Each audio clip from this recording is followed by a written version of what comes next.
Lord of Mysteries. My Identities Echoes Across Time. Chapter 91 to 100. The Death God not only didn't die but took the Red Priest uniqueness from Tutor, possibly including one or two Conqueror characteristics. Using the River of Eternal Darkness, the Death God contained the Red Priest uniqueness and tried to forcibly become the fourth pillar. Then the Death God, together with the Primordial Demoness, instigated the Pale Disaster. Lynn's expression grew increasingly complicated. And now, the Tutor are openly sending an embassy to the Balam Empire. Could it be that the Death God is eyeing the Red Priest uniqueness from now?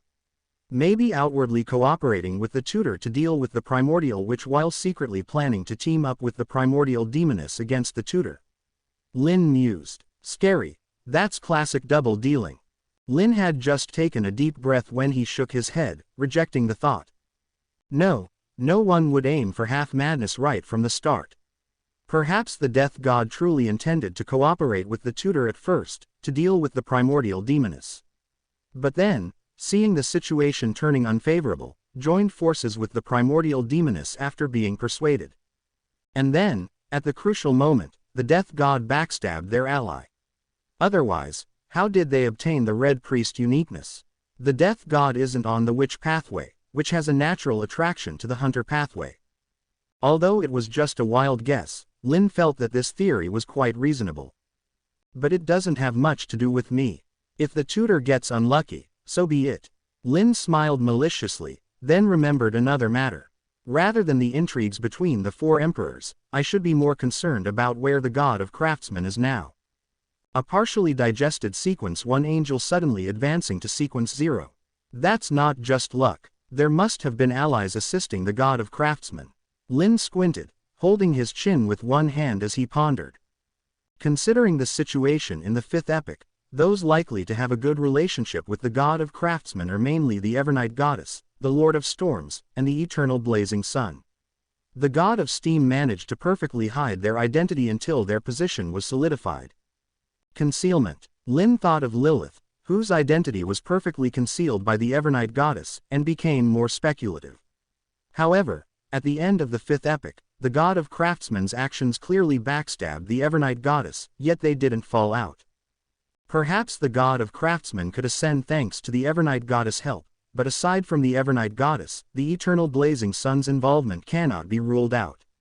It might even have been multiple sequence 0s pushing the God of Craftsmen's advancement, as they all needed allies. Well, in a way, that's also a form of luck. It's a pity the God of Craftsmen isn't on the Wheel of Fortune pathway. Lynn muttered inwardly, forming a plan. After this trip to the Balam Empire, he might quietly seek an audience with the Evernight Goddess. If she only wanted a sequence 0 ally, he could fulfill that role. Moreover, if he could truly secure the Evernight Goddess' support, her concealment authority would make many things much easier for him. What are you thinking about? As Lynn pondered over the kind of offer that might persuade the Evernight Goddess, a voice suddenly spoke behind him. Lynn's brow twitched as he turned to face a bothersome figure with monocle, smiling as he replied, "What I'm thinking shouldn't concern Mr. Amon, right? Or perhaps, would Mr. Amon like to try stealing my thoughts to see for himself?" Though his tone sounded provocative, it also seemed a bit insincere, as if he was bluffing. Of course, this was part of his act. Lynn wanted to lead Amon into stealing his thoughts, knowing that if Amon dared to do so, he would encounter the illusory image of his true self. Even though he had no clear memory regarding this, Lynn was certain that even a mere dream image of his true form would be something beyond Amon's capacity to handle without severe consequences. As an estranged tiny glowing ball, he could look at it freely. But for Amon, an outsider looking directly without any filter would likely experience brain-bursting agony, losing a batch of time worms, akin to the amplified version of Klein's spirit-body threads being snapped in the original story. Of course, if Amon saw through his acting, it wouldn't matter. Lynn was just testing, knowing that Amon, with his childlike curiosity, might still try it despite suspecting a trick. Kids just can't resist temptation. I wouldn't do something so rude. Amon adjusted his monocle with a smile. I was just joking, Mr. Amon. Lynn spoke, his expression showing a barely perceptible relief. He then looked around for Bethel's whereabouts. Spotting something, his eyes brightened. If Mr. Amon has nothing else, I need to find Mr. Bethel. Goodbye. Goodbye. Amon smiled. Lynn then walked towards Bethel's location. As he passed Amon, he glanced back. Ads by PubFuture. Amon's previously smiling face had frozen, and in the next moment, he collapsed, screaming in agony. His form struggled to maintain a human shape, revealing hints of his mythological creature state. It was hard to say what exactly Amon had seen in that split second, true self or something else, but the excruciating pain indicated he had witnessed something unspeakable. Amidst his extreme pain, Amon vaguely heard Lynn's amused voice.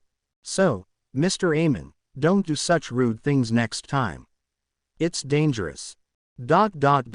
When Bethel Abraham rushed over, what he saw made his scalp tingle. Amon lay on the ground, showing his mythological form composed of Worm of Time, evidently in great pain, with many exploded or dead Worm of Time scattered around.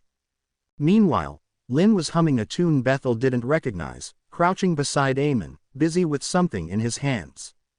What happened? Bethel Abraham asked with difficulty, knowing this journey wouldn't be peaceful but not expecting such a beginning. In short, Amon courted death and ended up like this. Don't worry, he won't die. He'll be fine soon, just lost some worms of time. Lynn explained briefly, omitting specific details, and solemnly placed the crafted item beside Amon. It was a wreath he had specially made for Amon. TN. Alternative title. Amon courted death and death courted back.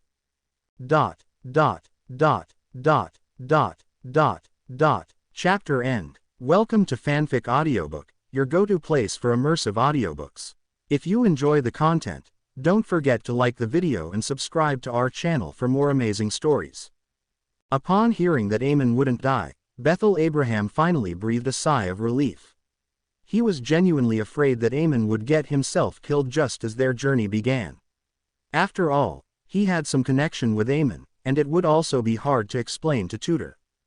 Relieved, Bethel finally had the energy to look at the item Lynn had placed on Amon. It seemed to be a white wreath with flowers woven into it, apparently made by the Worm of Time. What is this? Bethel Abraham couldn't help but ask. A wreath, generally used to mourn the dead, Lynn explained briefly. He then stood up and asked, "How do you like my craftsmanship?" Bethel Abraham. It looks quite nice. Bethel sincerely expressed his praise, even though he had 1,000 things he wanted to say. I think so too. Lynn smiled and continued to use his craftsmanship to turn the scattered Worm of Time on the ground into various mourning items. By the time Lynn had finished making the white chrysanthemums used for graves, Amon had stopped screaming.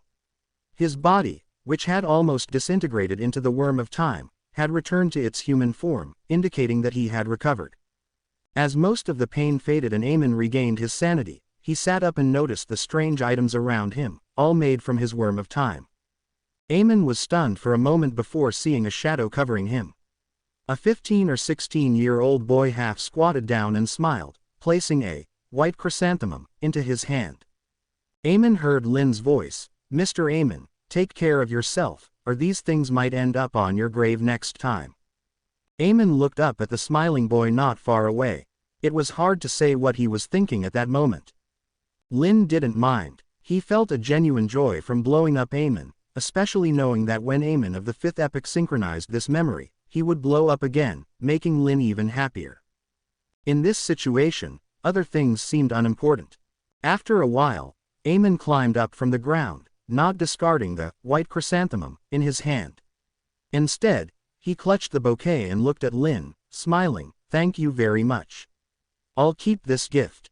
"Oh, this brat holds a grudge." Lynn wasn't surprised and smiled at Amon, saying, "You're welcome.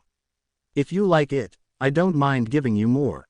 The two smiling people looked as if nothing had happened, making Bethel Abraham, watching from the side, feel even more confused and pained. The grudges between angels and secret angels in the 4th epoch were naturally unknown to most people. In the 5th epoch, since he had promised Lynn to accompany him to school for investigation, Klein got up early the next day. Just after breakfast, he was greeted by a familiar guest. "Good morning, Sherlock." A familiar voice rang out, and Klein looked at Lynn at the door, surprised. "You seem very happy. Did something good happen?"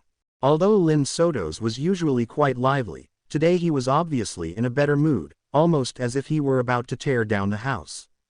No, I can't think like that. Lin is not a dog. Klein suppressed some imagined scenes in his mind. How should I put it? To sum it up, someone I dislike blew up, Lin thought, and decided to share his joy with Klein. Your enemy. Klein was taken aback, understanding why Lin was in such a good mood.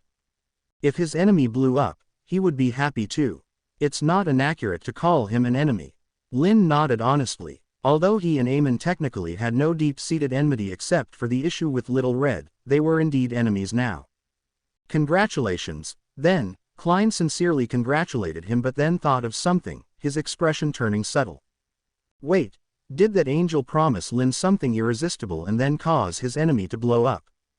Klein looked at Lin a few more times and decided to ask directly, did that person do it? Lin blinked, was silent for 2 seconds, and then nodded. Yes, no problem, he indeed blew up Amon. Was this the condition he promised you, to make you pray to the fool? Seeing that Lin didn't seem to want to hide it, Klein quickly asked. No, this can only be considered a bonus. This time, Lin shook his head after a few seconds of silence. He then shook the notebook and pen in his hand at Klein. Our first stop is set. It's XX Middle School, a public school. I've made appointments with a few senior teachers there. I'll ask the questions, and you just take notes. No problem. Klein saw that Lin was deliberately changing the subject, so he went along with it, nodding and taking the notebook and pen handed over by Lin. Then the two took a trackless carriage to their first stop. Since it was Tuesday, the school was bustling.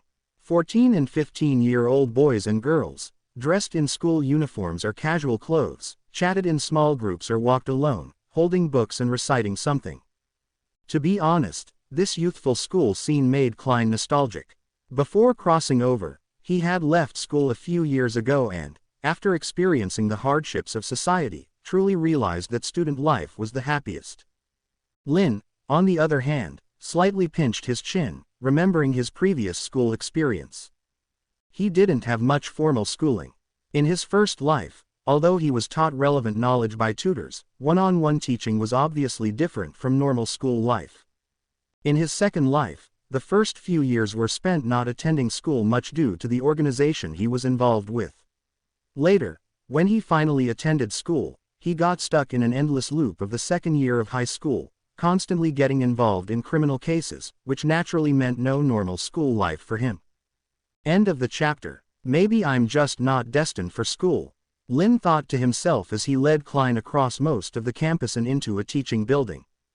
Because of an appointment made in advance and the generous payment, Lin easily met his target, a renowned teacher from the school. After a brief self-introduction, Lin earnestly began inquiring about the secrets of teaching students. The teacher had obviously done their homework beforehand, and the two exchanged questions and answers smoothly. Klein, who was taking notes, thought to himself, is Lin planning to become a teacher? Or does his client want to be one? Although puzzled, Klein dutifully fulfilled his role as an assistant, jotting down all the teaching experiences shared by the teacher. As he wrote, Klein felt he was gaining valuable insights. So that's how teachers should teach students. If I ever have the chance to take on students, maybe I can use these methods. Klein mused, continuing to record the conversation. Just as the conversation with the first teacher was nearing its end, Klein heard a commotion at the door. That's enough, Kapuski. I don't mind you studying those mystical things, but please don't corrupt the students. I didn't corrupt anyone, I just taught them some folklore, which the school allows. Ha, you know very well what you're teaching. Don't force me to report you to the authorities. The argument ended there, and a stern-looking staff member entered the office, followed by a plainly dressed man who seemed to be wearing a wig and had high cheekbones and a slight chest protrusion. Based on the argument, Klein deduced that the man with the wig was called Kapuski, and he seemed to be an enthusiast of mysticism who also involved students in his activities, which upset the other staff member.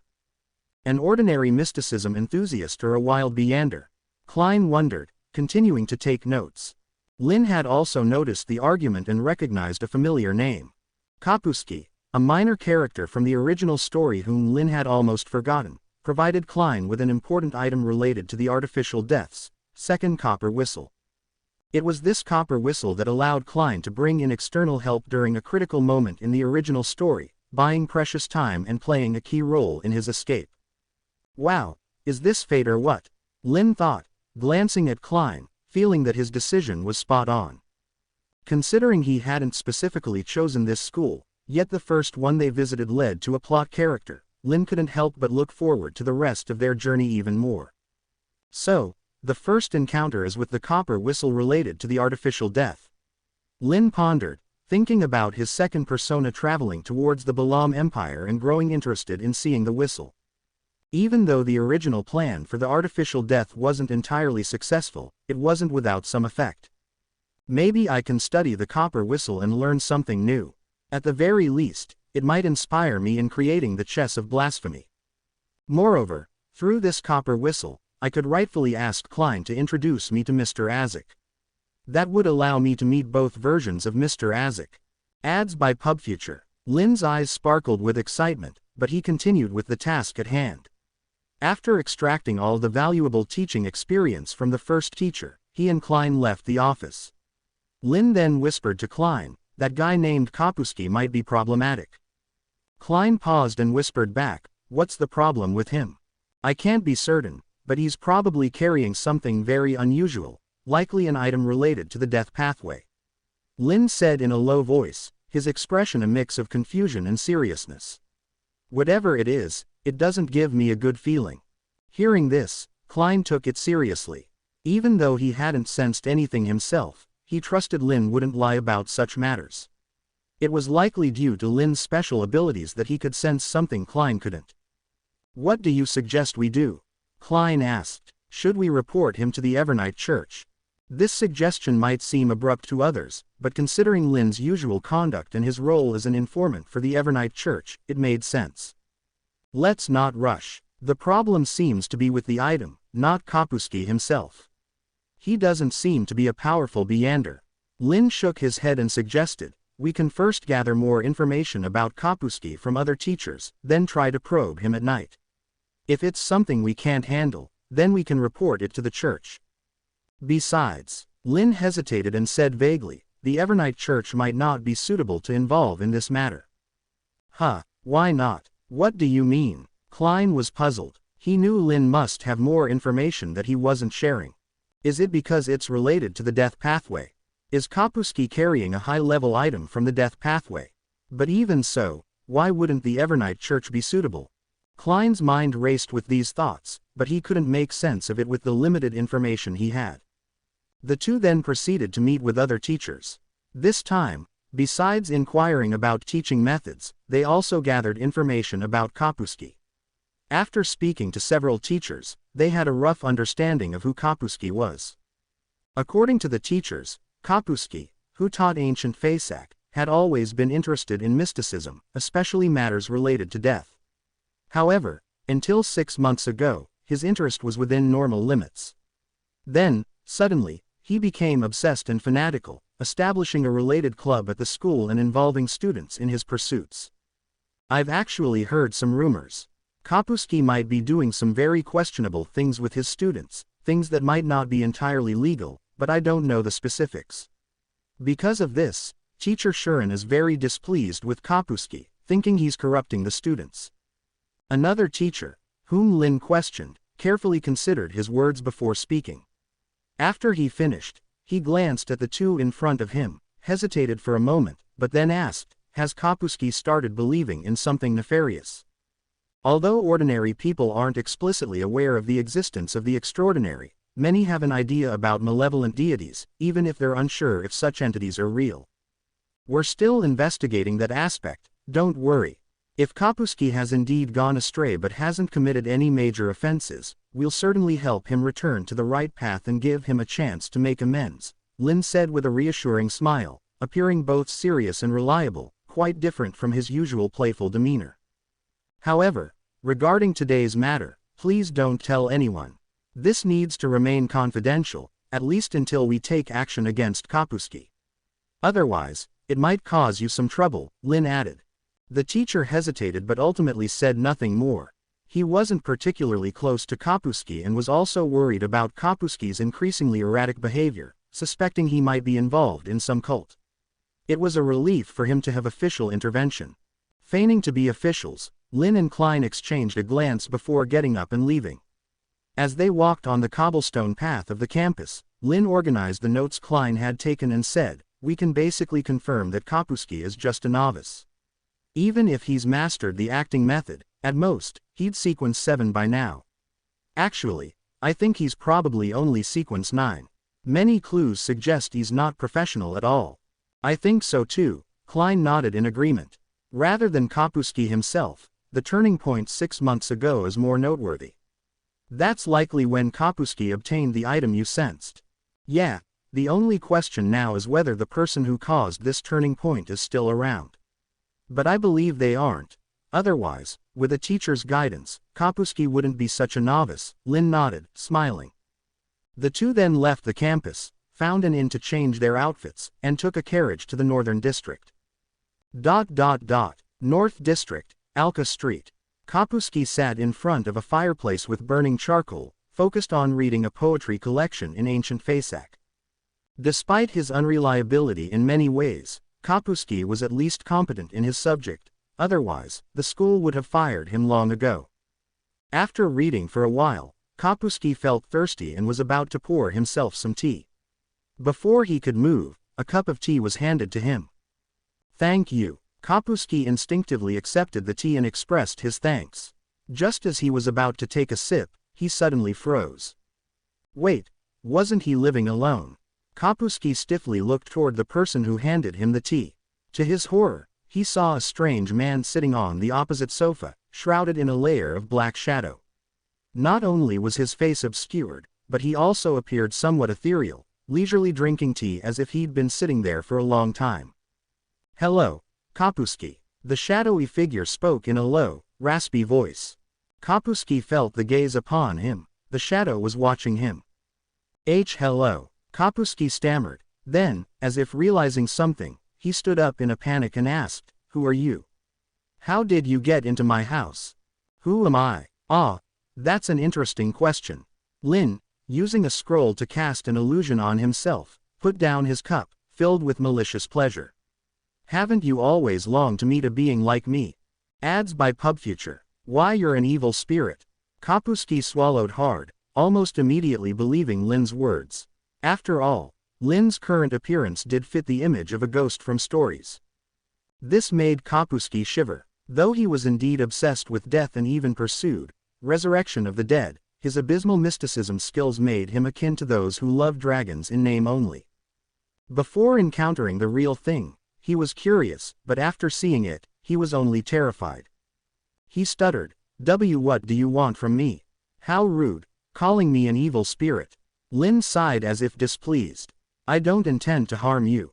I just want to reclaim what's mine." "Why your thing?" Kapusky looked puzzled, clearly not understanding what Lynn meant.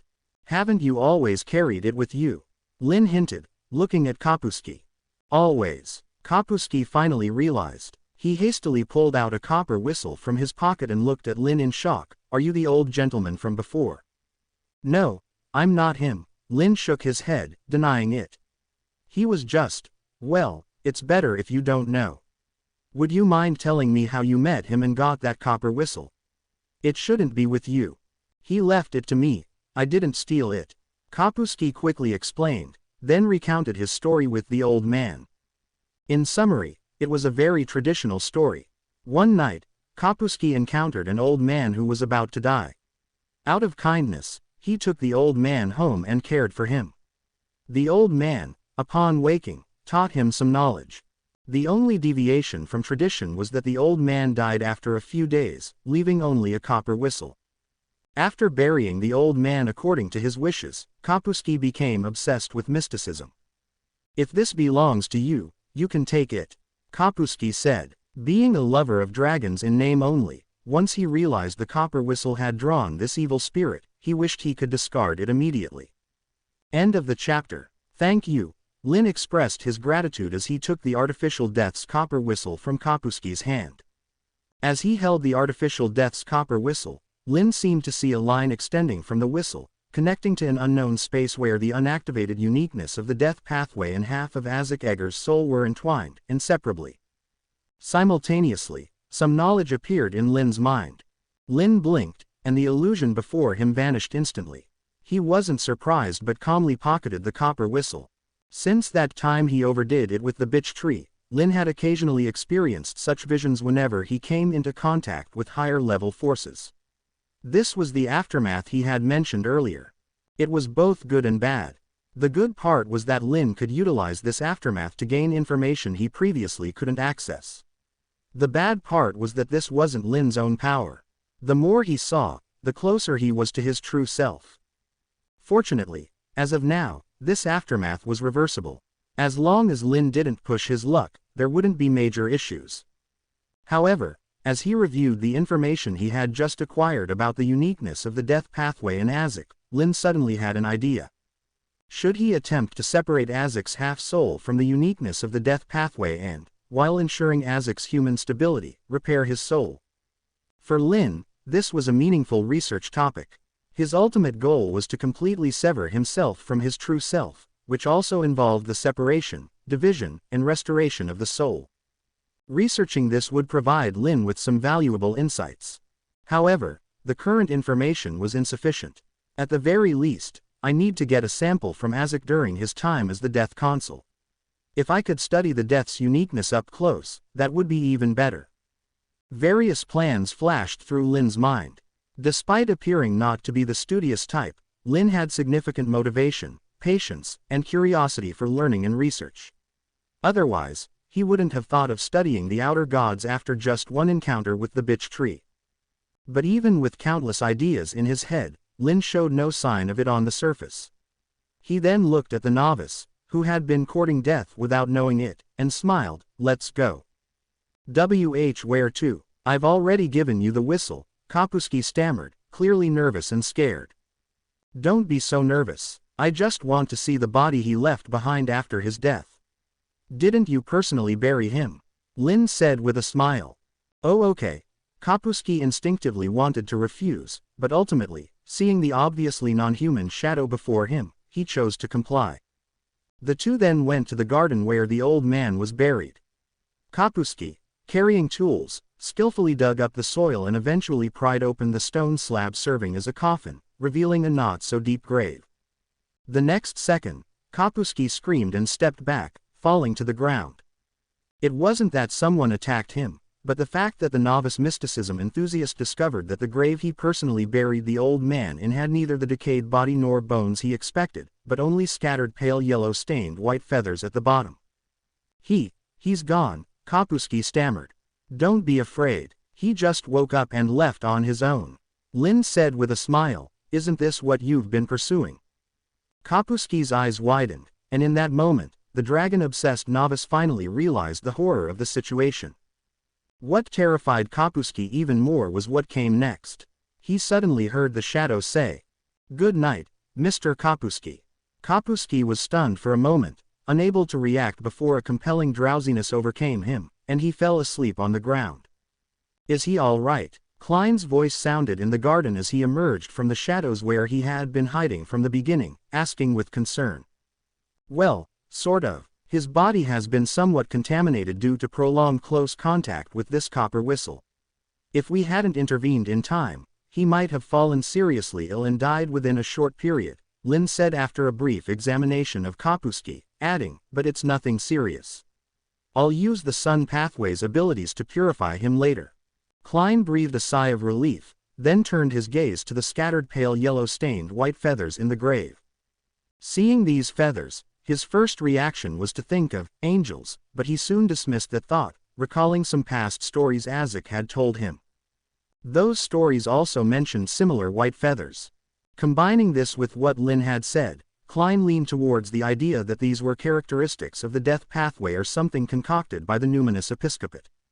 "What do you plan to do with these things?" Klein asked next. "Take some as samples and purify the rest with the Sun Pathway's abilities." "These feathers aren't a major issue," Lynn said, indicating the artificial death god copper whistle in his hand to Klein. "This thing is the real problem." "What is it?" What does it do? Klein asked curiously. It's just a token used to summon a messenger, but it might be connected to certain beings, Lynn said thoughtfully while holding the copper whistle, looking at Klein with a meaningful expression. Perhaps you know something related to that being. Klein was puzzled. After thinking for a moment, he asked, what do you mean? The Numinous Episcopate's artificial death project. Lynn didn't keep him guessing and continued, your high-sequence death pathway teacher should have mentioned this to you. Artificial death? What artificial death? Can a god of death even be artificial? Klein was baffled. He didn't pretend to understand what he didn't, since Sherlock wasn't the fool. It was normal not to know some things. So he straightforwardly said, my teacher didn't mention anything about an artificial death. What is it? End of the chapter. Lynn displayed a surprised expression. He looked at Klein, then at the creeping hunger in Klein's hand, and muttered, it shouldn't be like this. Your teacher gave you creeping hunger, and seems to value you highly. Why didn't he tell you about the artificial death? Is it because you're on the seer pathway, so he doesn't consider you as an heir? As he said this, Lynn's gaze towards Klein carried a theatrical hint of pity. Klein's mouth twitched. He naturally wouldn't explain the peculiar relationship he had with Mr. Azek. Instead, he asked, so what exactly is the artificial death? Klein's intuition told him this might indeed be related to Mr. Azek. This is a long story. Lynn tossed the artificial death's copper whistle in his hand, looked at Klein, and smiled. But knowledge has a price. In the past, I might have told you for free, but now, hey, what will you trade for this knowledge? Detective, you bear a grudge. Klein felt a bit helpless, but he was indeed at fault regarding the matters related to the fool. So he could only ask, what do you want? Lynn pondered, finally saying, I want to meet your teacher. Meet my teacher. Klein was stunned for a moment, then frowned and asked, why? He thought of something and asked, is it another request from that angel? Not exactly. Lynn shook his head, then hesitated for a few seconds before saying, I just want to confirm something. You probably guessed it too. The information about creeping hunger, and the Hurricane Lieutenant dying at the hands of an unknown high-sequence Beander of the death pathway was indeed given to me by that one. When he told me this, he said something that I found very intriguing. What was it? Klein's curiosity was piqued. I asked him if he knew who the high-sequence Beander of the death pathway who killed Kilongos was. Lynn displayed a recollective expression, paused, and then said, he said, of course I know who that is. In fact, that person is an old friend of yours. Old friend? Could it be that Lynn knew Mr. Azek in the past? Klein's spirits were lifted, and he asked, what else? That's all, nothing more. Lynn irritably scratched his head, but I still think he was just talking nonsense. Until today, I hadn't considered looking for that high-sequence Beander of the death pathway. But since that person is your teacher, I want to meet him. The reason Lynn said this was twofold. First, it provided a reasonable pretext to get Klein to introduce him to Mr. Azek. Second, it prepared for the possible memory synchronization with Azek. Just as Medici could recognize Lynn despite his changed appearance, high-sequence Beanders identified people by their spirituality, not just their looks. If Azek did synchronize with memories from the fourth epoch, Lynn was almost certain that Azek could recognize him. In such a case, a preemptive explanation was necessary. I am indeed someone you met before. I, like you, lost my memory. This would align with the script Lynn had devised for his main identity, a mysterious angel who lost memory and power due to certain reasons, enhancing the script's credibility. From this perspective, Lynn was also curious whether Pallas recognized him. But whether Pallas saw through Lynn Soto's, as the angel who appeared in Tingen, he clearly chose to remain silent. This was within Lynn's expectations. Even if Pallas did not stay silent, Lynn wasn't worried about being exposed. Having the same soul spirituality for both the split and the main body was perfectly reasonable. After listening to Lynn, Klein was silent for a few seconds before saying, I can't decide this matter, but I will write a letter to ask my teacher. If he agrees, I will arrange for you to meet. Adds by PubFuture. If this matter indeed related to the past Mr. Azek was searching for, Klein really couldn't decide. He could only inform Mr. Azek in detail and let him decide personally. I expected that, but it's good you're willing to ask. I hope your teacher will agree to this meeting. Hearing Klein's response, Lynn wasn't surprised. He nodded and said, since you've agreed to help me ask, let me explain what artificial death is. First, do you know about the numinous episcopate? I only know some basic information, not much more.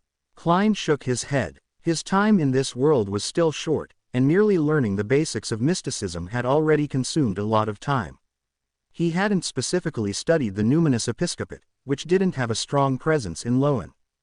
Then Klein saw Lynn looking at him with an expression that said, are you really a student of a high-sequence meander of the death pathway? Feeling embarrassed, Klein coughed and pretended not to notice. A history teacher is still a teacher, no problem. All right then, let me give our great detective a little introduction to the numinous episcopate. Lynn started slowly. The numinous episcopate is a secret organization passed down since the Fourth Epoch. It originated from the royal family and the survivors of the Church of Death of the once unified southern continent's Balam Empire. The numinous episcopate has many factions, with the strongest being the royal family faction that supposedly possesses the bloodline of the god of death. At this point, Lynn paused and gave an example. In fact, the most powerful entity in the numinous episcopate should be the leader of the royal family faction, the Pale Queen, Sia Palenque Eggers. This Pale Queen is likely an angel. It's just unclear whether she is Sequence 2 or Sequence 1. Even if she is only Sequence 2, she probably has a Sequence 1 level sealed artifact. Sia Palenque Eggers. This familiar surname made Klein's eyebrows twitch, and he couldn't help but speculate about Mr. Azek's identity. Lynn continued, besides Sia Palenque Eggers, another angel in the numinous episcopate is Hider of the artificial death faction. But I've heard that this angel's condition is very poor. Aside from these two angels, the numinous episcopate has at least 11 demigod-level combatants. Some are true saints, and others wield saint-level sealed artifacts, allowing them to exhibit saint-level power. So although they can't compare to official churches, the numinous episcopate is undoubtedly a top-tier secret organization. End of chapter. Truly formidable. Klein clicked his tongue in amazement. Until today, he hadn't thought that the numinous episcopate was so powerful, seemingly even stronger than the Aurora Order he was familiar with. However, the true creator worshipped by the Aurora Order is a real evil god, while the god of death worshipped by the numinous episcopate had long perished. From this perspective, between these two secret organizations, the Aurora Order might actually be the stronger one. Klein instinctively compared the power of the numinous episcopate with the Aurora Order. And the Artificial Death Project is essentially the core idea of the Artificial Death faction. I'm not very clear on the specifics, but one thing is certain. What they are doing is not resurrecting the god of death, but artificially creating one. Lynn hesitated for a moment before continuing, and it seems they've already made some progress. I don't know any more details, Lynn said with a cunning smile, but Sherlock, you promised to write to your teacher and ask if he could meet me. You can't go back on that. Klein was momentarily stunned, then realized that Lynn had been fishing for information about the artificial death all along to increase the bargaining chips for meeting Azek. Perhaps, knowing that his teacher was the high-sequence death pathway meander who killed Kilongos, this seemingly carefree detective had been planning to meet Mr. Azek.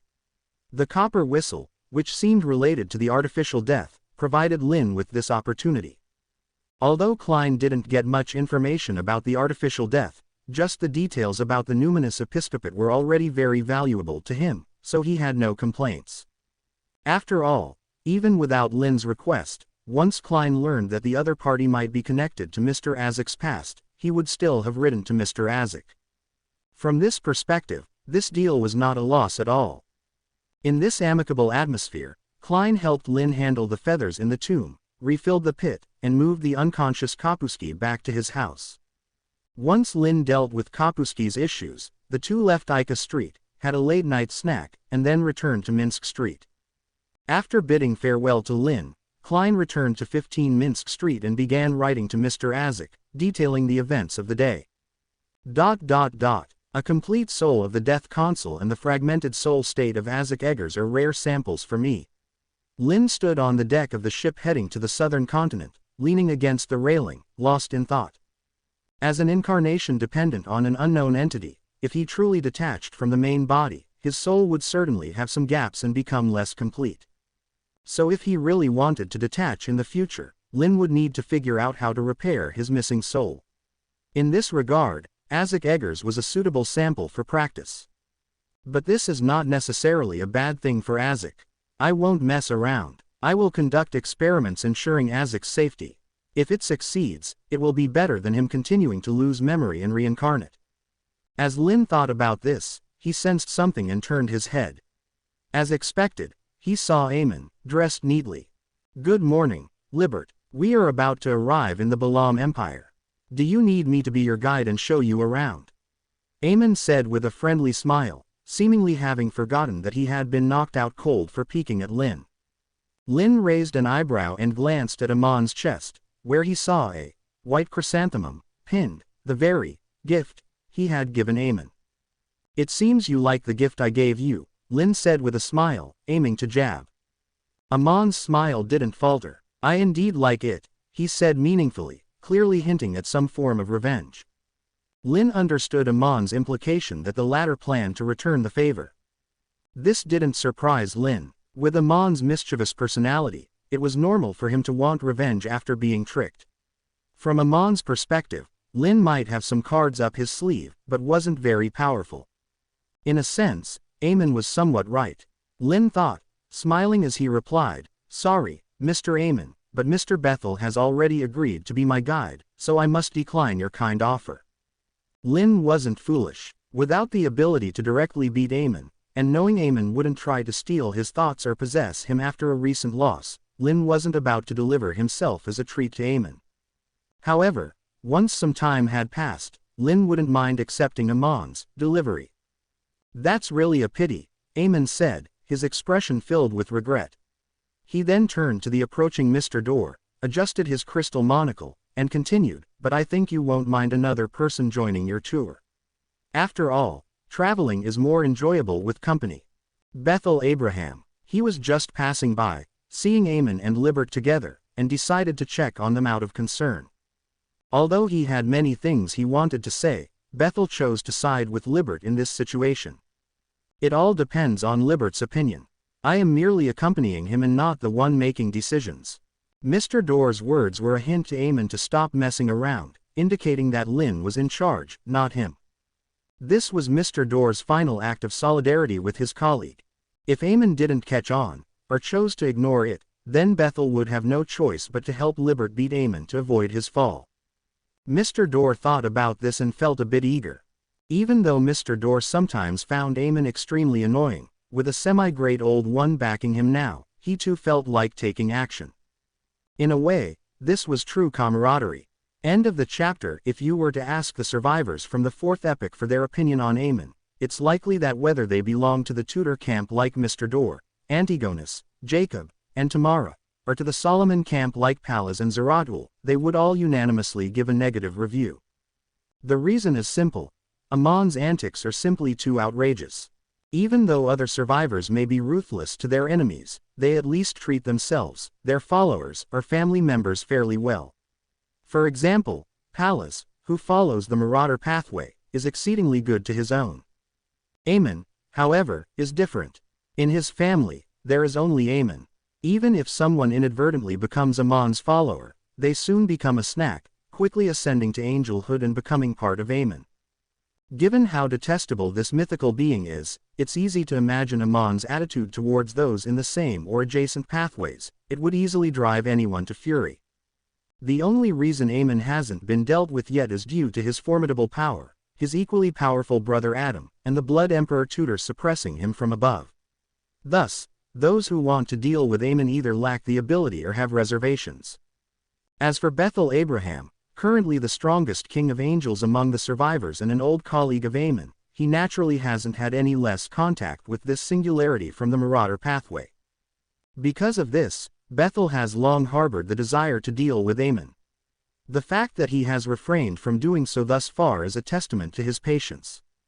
Oh, hearing Mr. Dorr's words, Amon adjusted his crystal monocle and gave Lynn a meaningful look before smiling and saying, "So, Libert, do you mind if I join your tour? I mind very much, thank you. Lynn internally retorted. Looking at Amon, he suddenly smiled and said, of course, if Mr. Amon insists on coming along, then by all means, come along. He had just used Mr. Dorr as an excuse to refuse Amon, without actually inviting Mr. Dorr for a tour. But now, since Mr. Dorr had implicitly agreed to act as a guide and Amon was insistent, Lynn decided to drop the pretense. I believe with Mr. Amon's addition, the journey will be very interesting. Saying this, Lynn suddenly winked at Bethel Abraham and said with a smile, right, Mr. Bethel. You also think the journey might be as exciting as your travels in the cosmos, don't you? If Amon dared to be reckless, Lynn would have Mr. Dorr help him deal with Amon. After all, he had leverage, and Mr. Dorr was clearly happy to do so. Of course, this was also a warning to Amon. If he backed off now, Lynn wouldn't mind letting him off this time and dealing with him personally when he recovered. Even though getting Mr. Dorr to knock Amon out would use up some favor, it wasn't a favor that Mr. Dorr was obligated to do but one he was willing to. And since Mr. Dorr wasn't yet a god, knocking Amon out wasn't going to be easy. Thus, Lynn would still owe him a favor, maintaining a long-term, balanced relationship. Hearing this, Bethel understood Lynn's implicit, or rather explicit, message. Having already considered dealing with Amon, Bethel agreed without hesitation, I also think so. They had some camaraderie but not much. While agreeing to help Libert deal with Amon, Bethel Abraham also reaffirmed his earlier suspicion that Libert's state wasn't good, hence why he couldn't act himself. Otherwise, with his strength, he wouldn't need his help to deal with Amon. Watching the two discuss openly in front of him, Amon adjusted his crystal monocle again, his smile not reaching his eyes as he said, I'm looking forward to it as well. His eyes reflected deep thought. Cosmos. Amon glanced at Lynn, clearly realizing something. Lynn wasn't entirely clueless about the thoughts of these two kings of angels. He turned to look at the distant port, where buildings were starting to appear, his eyes lighting up. Oh, we've arrived. Finally, Bethel Abraham also saw the distant port. While he felt a bit relieved, there was also a tinge of anticipation. Before deciding to deal with Amon, Bethel Abraham had been quite troubled by the thought of Libert and Amon clashing. But after making up his mind, he felt a sense of clarity. No matter what happens, he just needs to help Libert deal with Amon. As long as Amon isn't killed, there's no big problem. According to procedure, the Death Consul, a descendant of the god of death named Azek, should welcome us at the port. He's a Sequence 2 Death Consul and currently also a consul of the Balaam Empire, handling various matters on behalf of the god of death. He's the most capable assistant to the god of death, Bethel Abraham explained to Lynn. As for Amon, there was no need for an introduction, he was well aware of such things. Oh, sounds like a vice-regent in heaven, another overworked individual, Lynn muttered, recalling the description of the Death Consul from the original story, and nodding slightly to confirm his thoughts. The future Azek was a normal person who loved freedom and travel and knew how to relax. The current Death Consul was an old workaholic. Why do I always encounter workaholics? Mr. Dorr also seems quite busy, Lynn thought to himself, then curiously asked Bethel Abraham, does the god of death have any other children besides Azek? He had been curious about this for a long time. Bethel Abraham was taken aback, not expecting Lynn's question. After a brief pause, he replied, the god of death has many descendants, but even among them, Azek is the most outstanding and favored by the god of death, holding a high status in the Balaam Empire. End of chapter 98. X. Given this situation, it seems the god of death had long planned for Azek to be a fallback for resurrection. Lynn thought to himself, nodding slightly. I see. He then continued, what happens next? Do we go directly to meet the god of death? According to protocol, before discussing official matters, the delegation will first attend a large welcoming banquet at the Balaam Empire's palace, where the god of death will also be present, Bethel Abraham introduced with a serious and meticulous tone. After the banquet, ordinary members of the delegation will be hosted by corresponding officials from the Balaam Empires to discuss less critical matters related to both nations. Meanwhile, Amon and I will meet the god of death to discuss more significant issues. As he spoke, Bethel Abraham had already prepared himself for Lynn to say, "Can I join you in meeting the god of death?" As that's so, then, when you meet the god of death, could you arrange for me to have a private conversation with Mr. Isaac? I'd like to befriend him. Lynn's request was unexpected for Mr. Dorr. Lynn wasn't uninterested in the god of death but feared that his temper might lead him to offend the deity, which would be troublesome. Amon hadn't been dealt with yet, and adding a god of death to the mix seemed overly reckless to Lynn. Such behavior wouldn't end well. Ads by PubFuture. Better to keep some distance. Once I've recovered, I'll handle the little raven and then discuss with the Evernight goddess whether and how to deal with the god of death. Lynn muttered inwardly before looking back at Bethel Abraham. Is that possible? If you just want to get acquainted with Isaac, there's no issue, Bethel Abraham nodded despite his surprise. After all, Isaac was only a sequence 2 death console, even if he was the god of death's most favored offspring. As the son of Mr. Dorr, Isaac couldn't refuse such a meeting. However, Bethel Abraham wondered why Lynn was interested in Isaac. Was there something special about him? With such thoughts, the ship finally docked. The delegation members, who had either been resting in the cabin or elsewhere on deck, appeared, forming an orderly line behind Lynn, Amon, and Mr. Dorr. Let's go. With Bethel Abraham's command, the delegation disembarked in silence and orderly fashion, exuding confidence from top to bottom. Lynn, walking beside Mr. Dorr, curiously observed the port. It had a different style from the Tudor Empire, yet it aligned well with the god of death cult's characteristics. Ahead, a welcoming delegation approached, led by a man in a complex, ornate robe. He had bronze skin, soft features, but a stern expression. It was the current death consul of the Balaam Empire, Isaac Eggers. Unlike the more human-like angels Lynn was familiar with, the current death consul Isaac Eggers seemed influenced by the god of death or had an unstable anchor, maintaining less of his humanity and appearing cold overall. This Isaac is quite different from the one described in the books. I wonder if he would still treat Klein like a child in this state, though he looks rather cool. As Lynn compared the 2 versions of Isaac in his mind, various interesting thoughts arose. Good day, Prince Bethel, Prince Amon. Welcome. I'm honored to see you both again. The palace has prepared a banquet to welcome you. Isaac greeted them according to protocol before his gaze fell on Lynn. Isaac then performed a formal greeting typically exchanged between angels of equal status. Hello, Prince Libert, nice to meet you. I'm Isaac Eggers, you can call me Isaac. Although Lynn, as Mr. Dorr's unexpected son, had suddenly joined the delegation, his arrival was not unknown to the Balaam Empire. Despite being surprised that Bethel Abraham, seemingly uninterested in women, had a child, they treated Libert Abraham, Bethel Abraham's only son, with great importance. Given Mr. Dorr's proximity to Godhood, his son's status was not lower than that of the death consul Isaac, making him a valuable ally. Hello, Isaac, you can call me Libert, Lynn replied with a smile. He continued to observe Isaac before suddenly asking, Isaac, would you mind if I painted a portrait of you? There was no special reason, Lynn just thought it would be a shame not to capture this version of Isaac. Moreover, Lynn wanted to test if he could see the portrait in the 5th epic if he painted and preserved it in the 4th. Isaac was momentarily stunned by the unusual request but agreed after a brief thought, of course, but not today.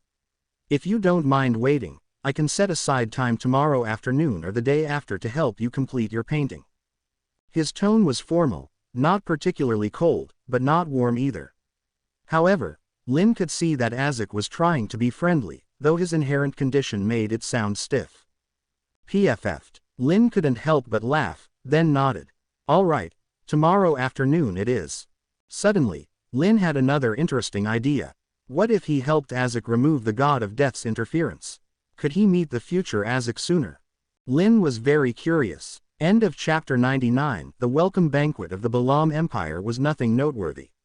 It was just a group of people eating, drinking, and dancing, a typical medieval Western court banquet, which greatly disappointed Lynn, who had hoped to see something more unique.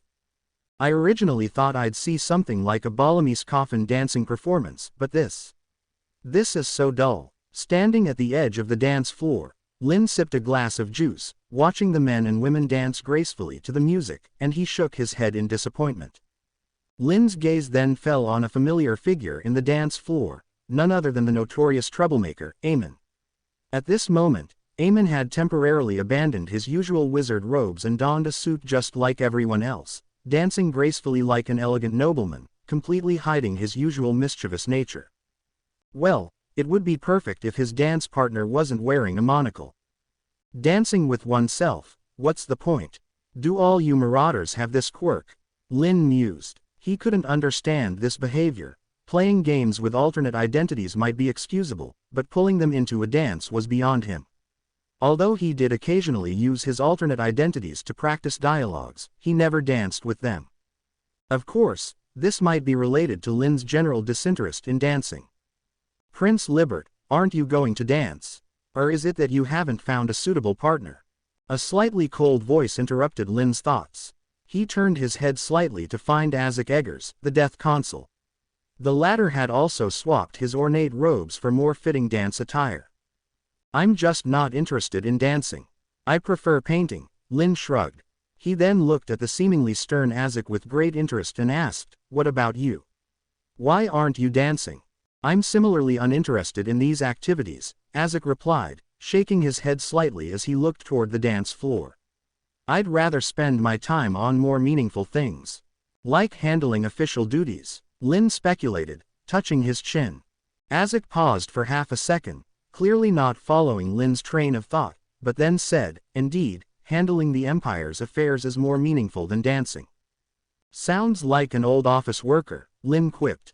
He took another sip of his juice, looking at Isaac's cold eyes, and remembered his previous plan. If he wanted to transform Isaac from a Death Consul to the gentle Isaac father figure, there were two approaches. One was to use various means to enhance Isaac's humanity. After all, Isaac's humanity was only suppressed, not non-existent. Even mythological creatures develop humanity when they have anchors. Therefore, with enough effort, humanity could be drawn out.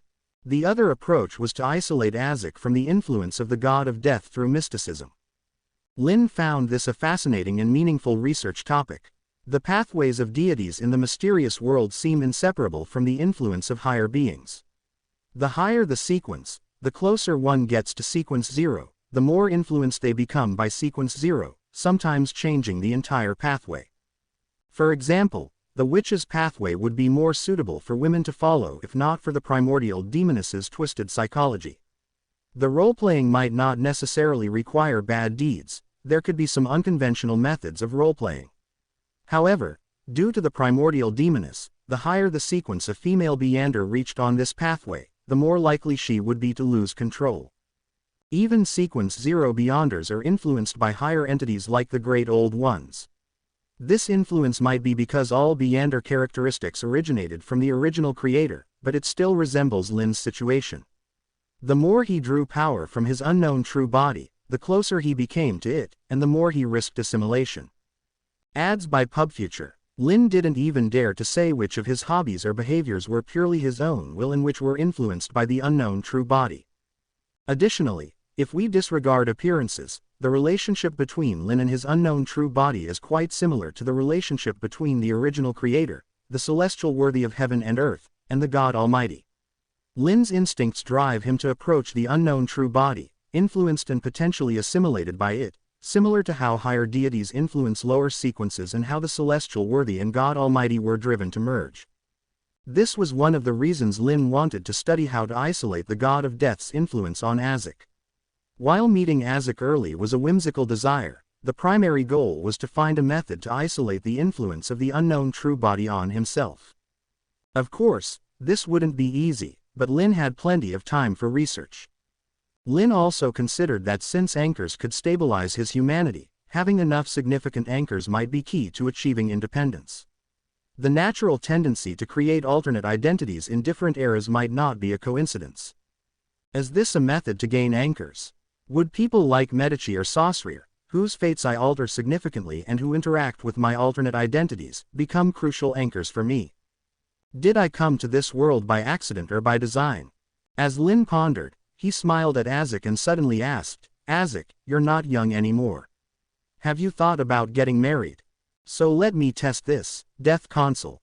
Let me see if I can find a way to isolate the influence of Sequence 0 on lower sequences through you.